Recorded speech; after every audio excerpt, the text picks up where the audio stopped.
Hi there, this is Galen Martling. Today I have a Poppy Flowers card, and also I'm using stars as the background, and I'm going to use the background as a cover-up for the card. And so for the stamping and the dies, I have Unity Stamp Company stamps. Smile, You Are Loved, and it has this beautiful poppy flowers cluster there with some sentiments.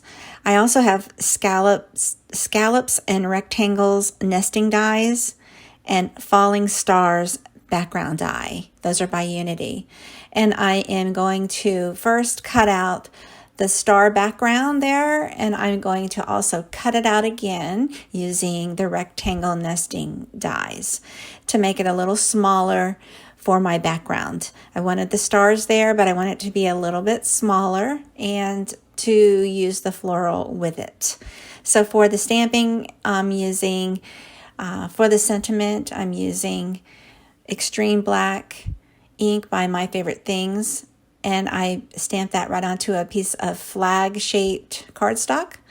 And then I'm going to go ahead and add clear embossing ink by Wow Embossing, and I'm going to stamp using the original Misti. Once the embossed stamping is finished, I heat emboss it with gold embossing powder. I use Ranger embossing powder, and then heat set that with a heat tool. Now I'm going to go ahead and watercolor these poppy flowers using Sakura Koi watercolors that I have here, and I really like them. They stay vivid pretty long, and they stay vivid without fading quicker, and I like that for watercolor. But I do switch around with different watercolors, and you don't have to watercolor this. You can just stamp and color it in with whatever markers or medium that you have. But today I'm just watercoloring.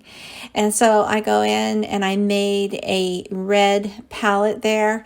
It looks a little orange or coral looking, and with the filming it's because of the lights, but it looks a little more red in person. But I go ahead and add more of a concentrated red along the outlines and the lines of the flowers for the stamping there, and along the edges. And then I go in with a damp brush and blend out the color to make it a little lighter in different areas. And I do this for all three of the flowers. I put out some green and teal for the leaves and the branches there, but I decided to just leave those plain with the gold embossing. It looks real pretty, and I didn't want to add any color at this point. So anyway, I didn't use those extra colors you see there on the palette area there. So I did want to blend out these a little bit more. I didn't want sharp or harsh lines, so I used a little more water to blend out some of the red.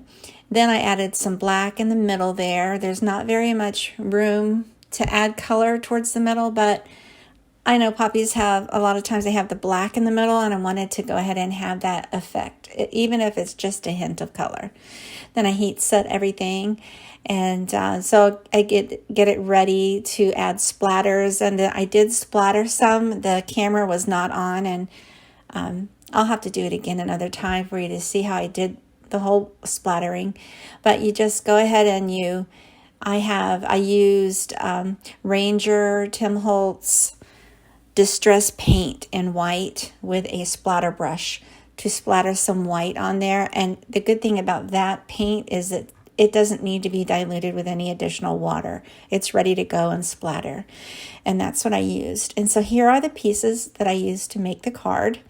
The finished and rectangle cut star background. I added lots of little adhesive dots at the back of this to make it pop up off the background. And then I added foam tape also to this fussy cut floral of poppies. Put that in the corner, and then for the sentiment, another little bit of foam tape right in the middle of the floral cluster there. And so you have a layered floral card, very easy to do. The coloring, it can be easier if you'd like, and it really turned out nice. I love it. I hope you give it a try.